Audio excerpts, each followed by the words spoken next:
We have diseases like myeloma, where it used to be exciting if patients would live a year or two, and now people are routinely living beyond 5 years. Every single week there's something new. I wake up every day, I'm not tired with it because I feel like tomorrow is better than today. I do have hope, and that's, I think, part of what you have to get through that diagnosis.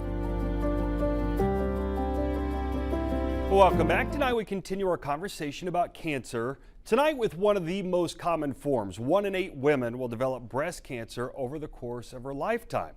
But catch it early, 95% will survive it today. Without a doubt, it's breast cancer is common, and that's one of the crux of the problem.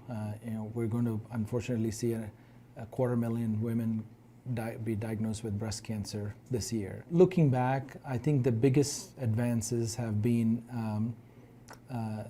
fine-tuning early detection. Catching it early is still the key. Prevention measures changed. New treatment options are saving lives. Here's what's happening right here in Wichita. Journey on social media, Karina Brasser counted down to her last chemo treatment. 12 in all, just finished last month, but challenges lie ahead. 9 months of targeted therapy and 2 more surgeries. I mean, I thought I was ahead of the game. I wasn't going to get this. I wasn't going to, now I have the same kind that can come back. And so this is the rest of my life. I'm going to deal with this. Based on her family history, Karina made the difficult decision to have a preventive double mastectomy, but it ended up being more than preventive. And luckily, when they did the mastectomy, sometimes they don't do the pathology.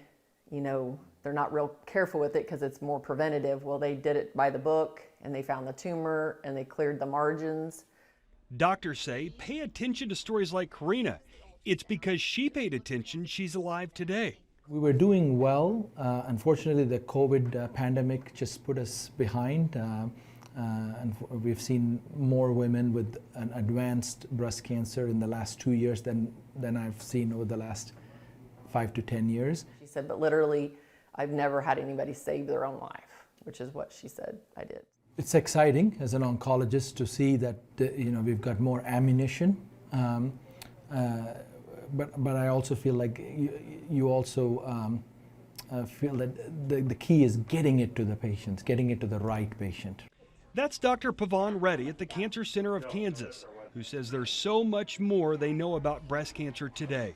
One of the fundamental understandings that's changed when it comes to breast cancer is breast cancer, although we call it breast cancer, it's a collection of different types of cancers starting in the breast. And understanding that is the key, because we have treatments now that can specifically target a specific type of breast cancer, all starting in the breast. When it comes to HER2 positive breast cancer, another subset of breast cancer, where the prognosis was poor before we had anti-HER2 targeting drugs.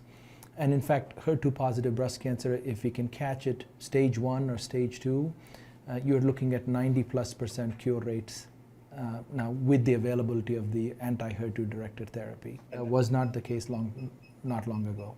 Karina is here today for 2 reasons. She took action and advancements in treatment.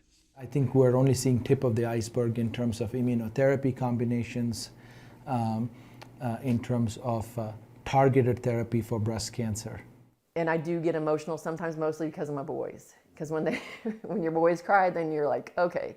But I've just tried to be honest with them and say, I don't know what's going to happen, but I'm never going to give up. I'm never going to quit fighting. And I think that helps them be more positive about it. Mike, we hear a lot about the symptoms and what we need to watch out for, but what are some of the things that put you more at risk for breast cancer? Those big risk factors, according to Dr. Reddy: family members with breast cancer, like in Karina's case, ovarian, pancreatic, or a father with prostate cancer. He said a lot of people don't know that. Plus early or late menopause, hormone replacement therapy as well. But overall, kind of the message from that story, Rachel, is women cannot skip mammograms. It is all about prevention first and catching it really early. The earlier they catch it, the better the result. Very important information. We'll be right back.